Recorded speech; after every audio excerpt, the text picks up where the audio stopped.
Hey everyone, welcome to another episode of The Stone Genius. My name is Ro. I am often stoned, always a genius. Whoa. That came back hard. Here's the deal. I haven't had a show in a while. It doesn't matter why. I just haven't. If that hasn't turned off some listeners yet, then we'll have a great show. Let's see. So I have actually, I guess you all didn't need to hear that. I've actually written 4 episodes. Ugh. Jiminy crack corn. I can't even record it. Now, I have already recorded this episode. It has been lost forever. I deleted it. I said some comments that I stand by. They're about a family member that I stand by, but I don't need to announce. So instead of editing that out, here we are with another chance at another episode. Welcome back. I hope you guys are stoned. I know most of you aren't geniuses. It's like 2 and 100. If we're going by Mensa calculations. So 2 and 100. So I don't have, we should have about 11 geniuses listening to the episode. And honestly, I would be surprised if it's not more.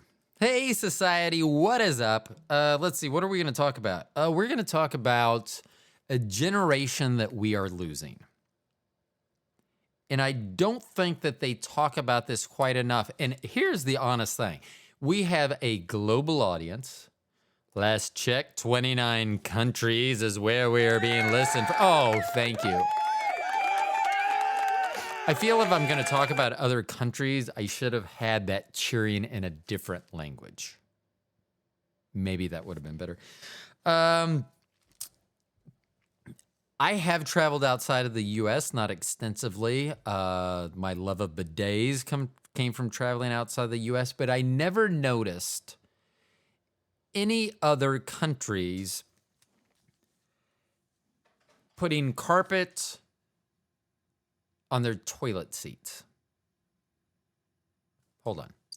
Yeah. I mean, that's a and the reason I mention this, my father who passed away earlier this year, I was visiting my mom. They still have a carpeted toilet seat, which I don't even want to think about the biological matter that could be floating through the air in a bathroom. That's why you generally don't want your toothbrush in the same room as the toilet. However, the challenge when you have, some people would be like, well, I've never run into that. Really? Do you not have grandparents? I don't understand. Because is that a place that they're sitting? Maybe that is a place that in olden times, to get away from things, they would just go sit on the pot. But they would be sitting with the lid closed on a nice carpeted. I remember my aunt and uncle had a padded seat, which doesn't make it any better. I mean, I don't need anything to entice me to sit on the toilet longer than I already do. I'm very familiar with that position. But I mean, do they even sell that? I should look that up on Amazon. Like, I wonder what I do. Carpet toilet? Toilet carpet? I don't even know how you'd phrase that. This may be one of those things that I often say, don't lend me your phone. I'm going to look up stuff that you don't want on your phone. This would probably be one of them.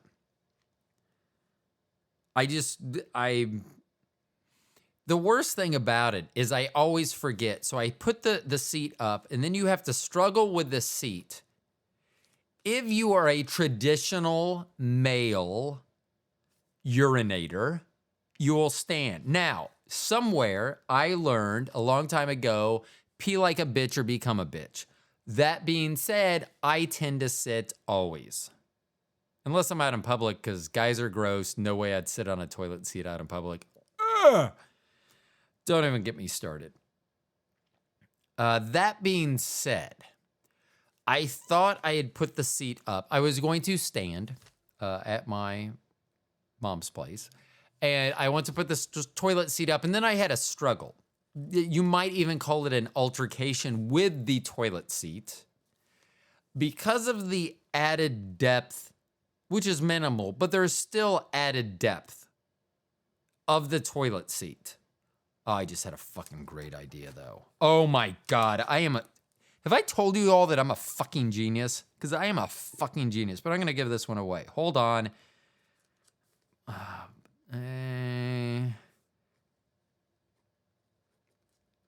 Okay. Sorry. I'm back. So, I was thinking, so here's the mind of a genius. If you want to know how the fuck my mind works, here's how the fuck it works. So I'm talking about the struggle that I had. So here's the whole thing with toilet seats. Whoever is an engineer, whoever was proud of their son or daughter or child becoming an engineer, and then when their child said, "Oh, I'm not designing buildings, I'm doing toilets. I'm moving to Wisconsin to do toilets." I hope I got that right. Kohler, I think they're in Wisconsin. Never mind. They were probably dismayed. I mean, who wants to say that? You've been going for 4 or 5 years, however long it takes to become an architect or an engineer. You're telling everyone that your child is becoming an engineer, and then they go, "Oh, what do they design?" It's like, "Oh, have you sat on that new toilet?" Yeah, that was them. Oh, no, not the whole thing, just the lid. No, not the part you sit on, the part you cover with. I don't know if one person designs the whole thing or not. But here's the thing. When they are designing the toilet, they are not taking into account the old people that put carpet or padding on their toilets. Because then when you put that toilet seat up, so I am going to pee like a traditional man at this point. So I put the toilet seat up and I'm struggling with it. I may or may not have given it a karate chop. I don't know, honestly. But what I do know is this. Boy, that escalated quickly. I mean, that really got out of hand fast. So I'm in this mortal struggle to keep the toilet seat up. Why I didn't sit down when that's what I normally do, I don't know. So I'm struggling mightily with the toilet seat. And this is not a complex toilet seat. This is a regular toilet seat with carpet on it. So it should have been easier because I could grip it. It's like shag carpet. It's not like a short, this is like a couple of inch shag carpet that's on, and I don't think they get washed. Yeah, I don't. So here's the deal. I struggle. I'm in this fight. And I think that the toilet seat is up and in a staying position. So I begin to pee. Now, I don't know with all men because I haven't peed for all men, but I'm going to speak for myself. It is not easy for me to stop the flow of my urine once I've began the process, once the process has begun. It is just difficult for me to do. So here lies the problem. While I thought I had the toilet seat placed in an appropriate position that would not cause me any bother, I was wrong. Said toilet seat started to fall. And it's not like it's fast, but it's falling. So here's what runs through my head as this is happening, because this has happened before. Sometimes when you go to reach for the toilet seat, you'll pee on your hand. And if you're like, what? No. If you try to catch that, I'm telling you, there is a chance that there will be some drizzle on your hand. The second thing is you just miss. Third thing is you pee off to the side because you've turned your body trying to catch that. So there are many, many things that could go wrong. Only one that goes right. You just reach out, stop the lid before it gets into your stream. That's the only possible outcome that seems to be acceptable to all. I mean, most people wouldn't have a problem if I peed on my hand unless I tried to touch them with said hand. They'd be like, oh, yeah, probably not the only person peeing on Rodney. I am going to hit a homer today. Oh, that was the wrong button, but I think it still worked. So what I decided to do, I'm calculating, can I grab it, can I not? It's falling. I just decided to make a game of it. I was going to try to do a quick stop. So, and this is like, I'm not saying that I'm a quantum computer. Actually, that's exactly what I'm saying. It was fun today at work. Someone was doing, and it was multiple hundreds of dollars. They were trying to figure out there had to be a refund, a part of this, blah, blah. And so I just spit the number out as he's doing it on a calculator. And he's like, yeah, what he said. So, anyway, I decided I was going to try to stop the stream momentarily, just briefly, so that the seat would pass in front, because it's not the lid, it's just the seat at this point. And I'm wondering if I can basically jump the seat. So I'm going from wide open cauldron of urine to try to jump the seat, get it through the hole in the seat, because then I'm going to have angle problems. So I'm going to have to modify my stream of urine.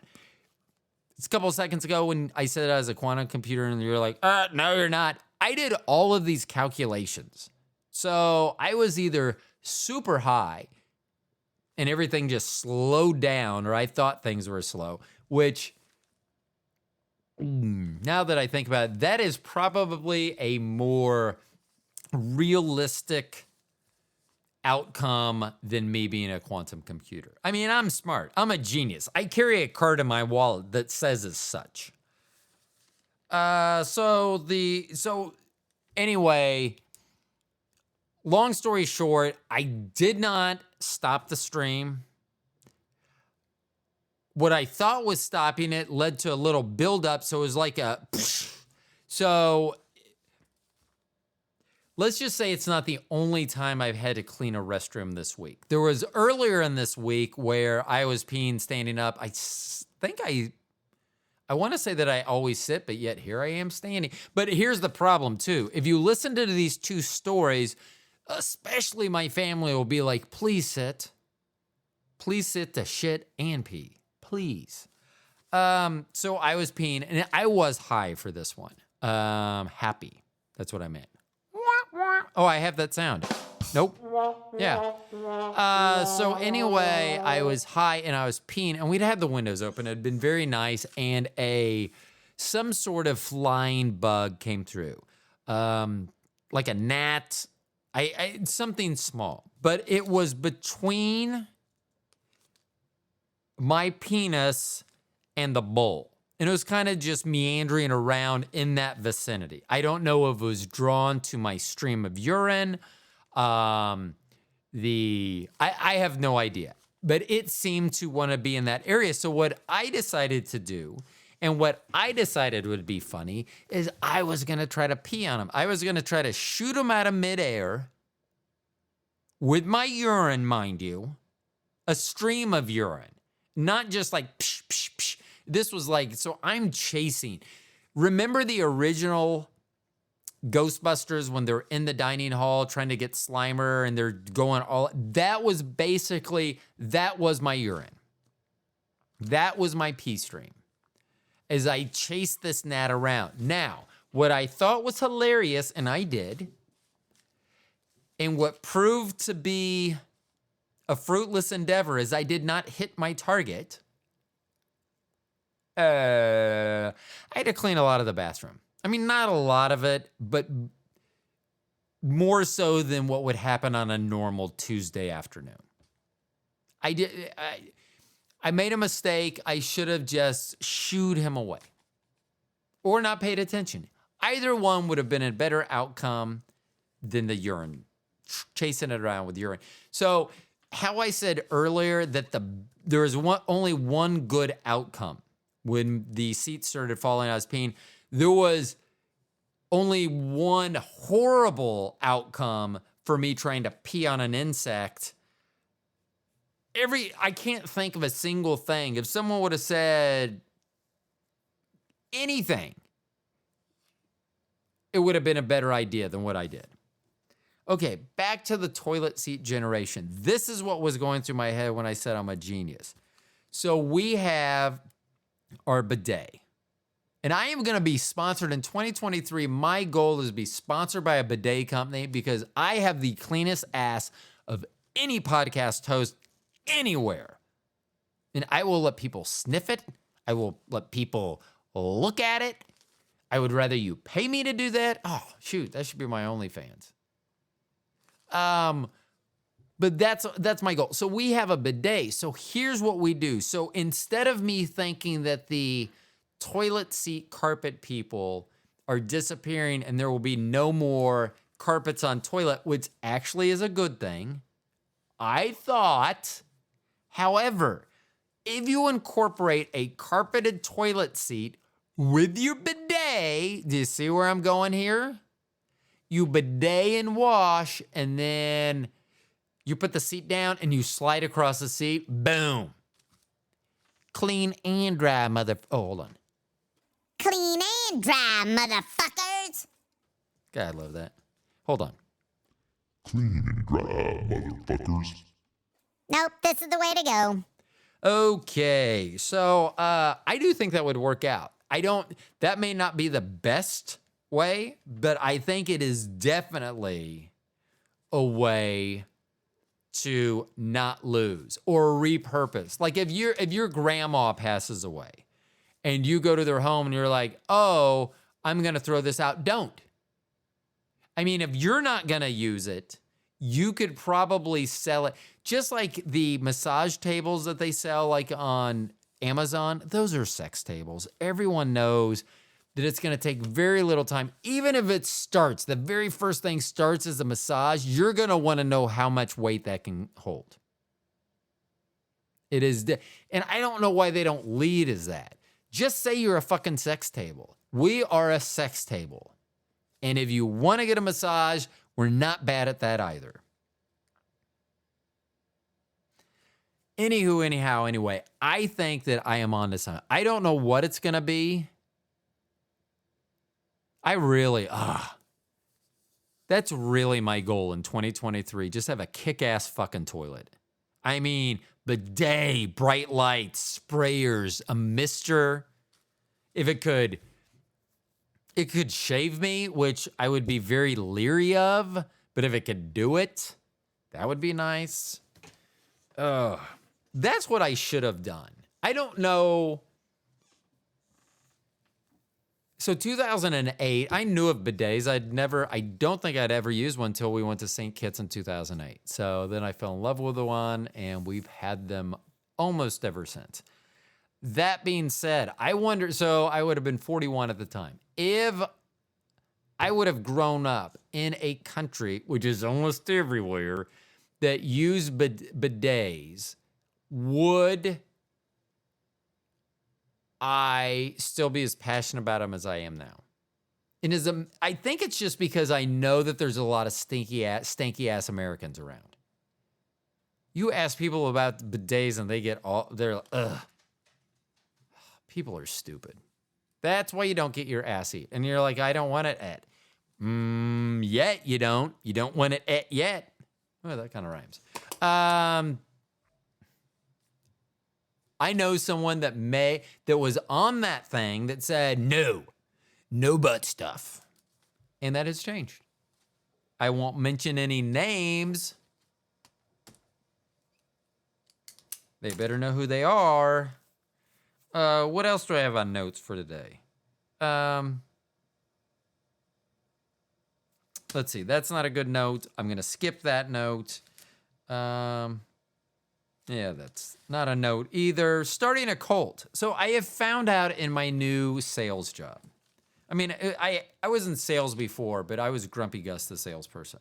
And I was also one of the top salesperson in the brand that. But I didn't, it wasn't a It was just different. And I didn't work on commission. I got bonus, so I didn't work on commission. So it has very much changed. If anyone from my old job saw me, they would not know who I was. They would think an alien taken over my body and put a nice person in it. That has not happened. I just know that all these people that walk in, all they are dollar signs to me. Sorry. But I do. I feel good when their attitude changes and a smile on their face and they feel better and their posture's better. That is amazing. I really appreciate that. But still, you're a dollar sign to me. So I am going to be as wonderful as I need to be for you. And I will be whatever that person is, whether that wants to be the person that can joke with you or whether I need to be straight-laced with you. I'm able to adapt as a chameleon and do that. So, someone asked me, they go, so did you have a lady laughing because you said you were going to charge her to try on shoes? And I go, yeah. And then they go, you said you weren't joking, though. I go, no, I was going to charge her. I go, but because she laughed, I'm not going to. But she took it. I knew that she could do that. That being said, it leads me to believe that my goal of someday being a cult leader, I can do. I mean, and I should have my mom on here. So my mom back in the day, back in the 80s, last time we had they're eating babies, they're doing this, doing that. So just so you know, and I'm just going to say that often it's Republicans who recycle this shit. This happened in the 80s, the old, whatever, Comet Pizza and whatever they talk about now, where they're like, oh, the Democrats are scaring kids and then eating their, I don't know, whatever they say they're doing. Every 20 or 30 years, the Republicans, the evangelicals like to recycle that stuff. So my mom in the 80s was going through, it was funny, it was actually, because I think their name was Martin McMartin, something like that. So we're underneath their daycare. There were tunnels where they would sacrifice children in the daycare to the devil, which I guess, I don't know how you explain that to the kids' parents when they pick them up and you're like, they're not here. They're in Beelzebub's stummy. I was going to say stomach and tummy, and it came out as stummy, but I'm going to stick with that. I don't care. Yeah, that was late. I kept trying to push it. Just nothing would happen. So we could have my mom on because she went through this thing about cults. One of the funniest things I ever did to her. So back in the day in the 80s, and this would have been early 80s. I would have been in high school. I remember where I was sitting, how she was standing, just one of these points. I'm trying to watch TV. If you're young, you will not understand the fact that there is a time in the world where you could not pause anything. It was just TV and it was going. All the way till 11 o'clock or 12 o'clock at night when they did the Star-Spangled Banner and signed off. Yes, that was a thing. TV didn't used to go 24/7. So anyway, with my mom going to these cult seminars or something, which would have been funnier if she would have gone thinking it's talking about how to keep kids out of cults, but it was actually trying to get them into a cult. So I'm watching TV, something, doesn't matter what, I don't remember what, but I was obviously into it more than I was into my mom jibber-jabbering about cults. And I don't even know what she's saying. I literally am not paying attention. So I'm staring straight ahead at the TV. She's to my left, jibber-jabbering about this. And I finally just look at her and make big eyes and go, and I hiss at her. And she was taken aback. I go, I'm watching TV here. Yes, I became a New Yorker. I'm watching TV. Nope, not even going to try. Never mind. Anyway, I hissed at her, which was always funny. And she didn't like it.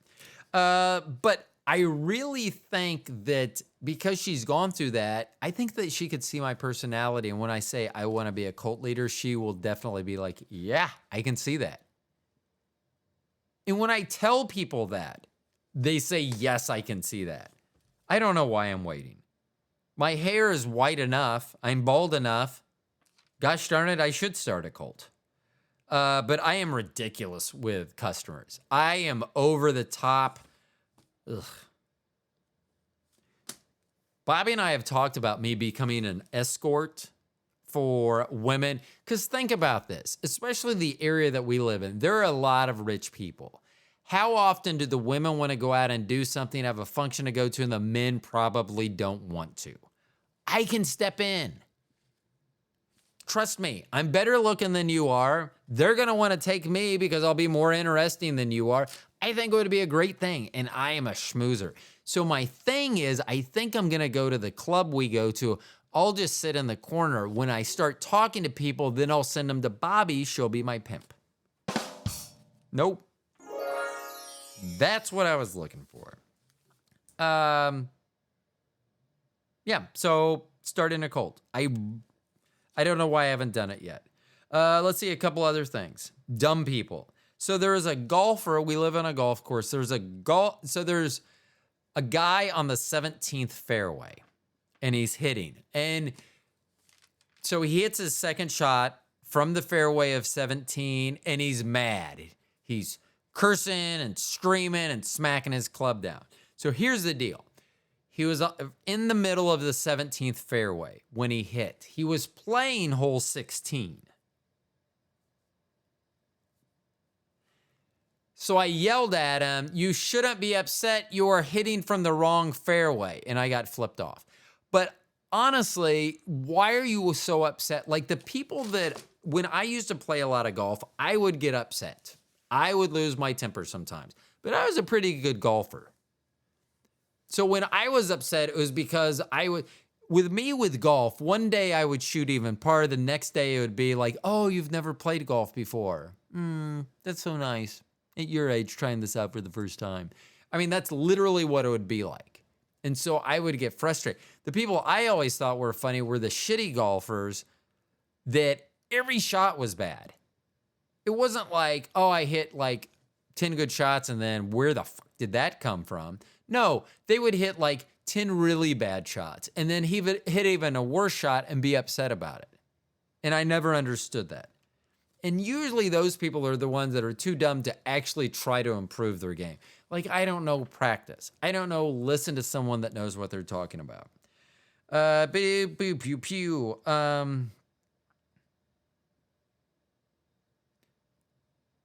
I was talking to someone and we were talking about IQs. And it's funny, I said, well, mine was 136, and I was talking about someone who was 143. And they go, well, what's the biggest difference between you and a 143? I go, 7. I go, what are you, an idiot? I love doing that to people. So I saw something on television, movie, something. It was about, I don't know the name of the movie. The Green something or other. The Green bleepity bloop.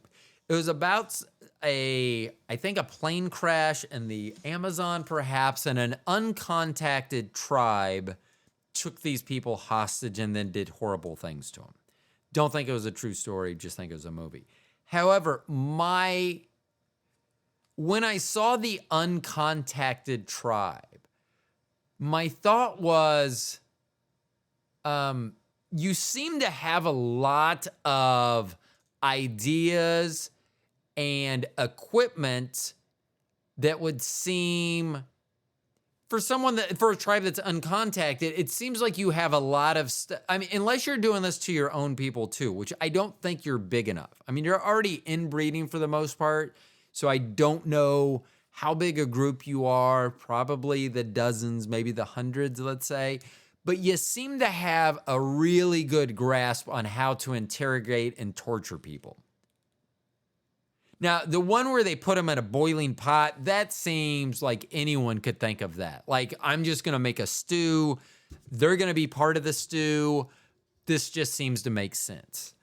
The other things that they were doing to them, it just seemed that they had a lot of forethought. Now, they don't have video games. They don't have podcasts to listen to, YouTube to watch. Instagram to post on. So they probably have a lot of free time. So maybe that's what they do. Maybe they are like, I know somewhere. Okay, here's another thought. If there really is an uncontacted tribe, there really is an uncontacted tribe, do they think that there are other people elsewhere? And that sounds like a dumb question, but if you think about us, we talk about us in space. Do we think there's people elsewhere? Well, we're uncontacted by others. So if they are truly uncontacted, just because they're here on Earth, do you think that they assume there are other people? Or is that why they're so aggressive when they see someone else? It'd be like us seeing an alien. Woo! Whoop. I'm going to pause real quick because I got to smoke. I'll be right back. I should have music for this. I don't. Yummy, yummy. And I am smoking. The strain of the day is cat piss. Literally, that's the strain. Cat piss. I don't have a cat, so I don't know what cat piss tastes like. But this is a good strain. But that's what goes through my head. Seriously, do uncontacted tribes, now I need to have someone that has experience with uncontacted tribes, because think about it. If they are truly uncontacted, they may not think there's anywhere else in the world. They have no idea how big the world is. They probably know they can't walk it. And I wonder how curious they are, being 2023. Like, I just wonder whether they're like, no, we're good. This is just our little area. We'll stay here. And if you come, we're going to put you in a boiling pot. They're going to do things first, which they had planned out. But maybe that's because maybe they have seen one white person ever.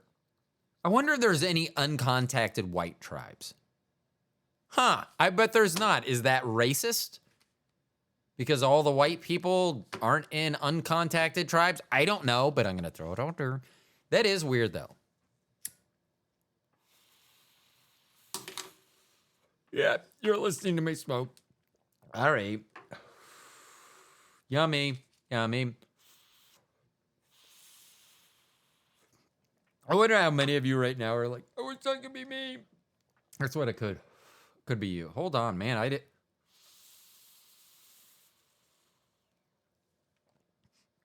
That's a deep bowl, man. Okay. So now I'm going to have to someone knows something about tribes on here. Great. I'm going to have to write that down. It seems like the more show that I do, the more show that needs to be done. What else do we have? That's it for this show. I'm not gonna make the episode last longer than it needs to. Just like Bobby doesn't want me to make sex last longer than it needs to. She's just like, can we get this over? I got things to do. That's how I'm going to be with this show. So you're welcome. Thanks for spending time with me. I've actually written 3 additional shows. Maybe they'll be longer. Maybe they'll be shorter. Maybe they'll be just about the same. I sounded like Little Red Riding Hood there. Nope. Is that who it was? I don't know. Whoever. Someone. Let's see. What do I got for the next show? My skin, anal beads, and do guys in prison immediately see the new guy and want to rape him? Those are just the first 3. Those are the first 3 bullet points. I have 2 pages of notes. First 3 bullet points, my skin tears, anal beads, in prison. Somehow, I bet I'll tie all those together. Hey, everyone, thank you for listening to the show. My name is Ro. I'm often stoned, always a genius. You've been listening to The Stone Genius. Thanks. I'll talk to y'all next time.